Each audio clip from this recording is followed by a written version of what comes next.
The most exciting thing for me about CHP, historically and in the future, is the fact that it utilizes energy so completely compared to the norm.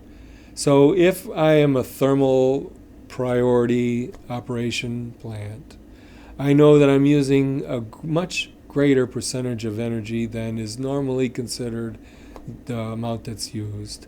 And I'm finding as a result of that so many opportunities that I would have had to pay money for in the past. So many opportunities where I can save money because I'm taking this thermal solution into the need versus buying another heater or another cooler or another piece of equipment or something like that.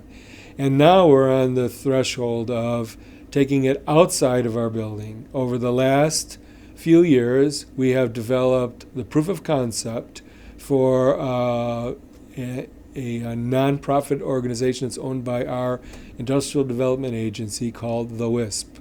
And WISP is Wayne Industrial Sustainability Park. We are now running 4 buildings on the same power and thermal that is running HARBEC. So as we connect up the other buildings, we are passing the power and the thermal to them, and we are saving them the same amount of money that HARBEC's saving. We are offering them the same carbon neutral opportunities that HARBEC has. So for a while we ran a biodiesel plant as an example. The biodiesel plant used used cooking oil. It was in one of those buildings. To turn it to transesterification process, they had 2 transesterification lines that were running off of a boiler that consumed, when in full operation, 100,000 gallons of number 2 oil a year, or heating oil, to run the diesel plant, the boiler.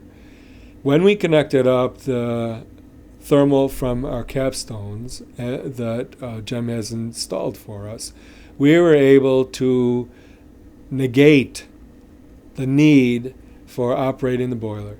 It became a backup device, and 100,000 gallons of number 2 oil a year were not consumed.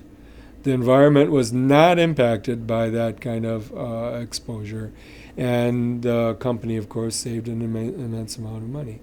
Today, as is another example of that, another building that's in that chain has just attracted a microbrewery. And the microbrewer is coming here because he wants to have the most sustainable beer in the world. That's his goal. And so he wants to be hooked up to this same carbon neutral power, the same thermal to run his facility and all of that opportunities. And in the very near future, on the advent of what New York State is getting all excited about, called microgrids, we sit with one that we've been operating for almost going on 15 years. And so we are hoping to make them aware of that and then use this awareness that the state has to move into expanding this proof of concept now from these initial 4 buildings to the whole Dean Bay Industrial Park that we sit on the edge of. And in the other direction to the 40 plus acres that our IDA has purchased, so that the idea couldn't get truncated by a developer that didn't want involvement in it.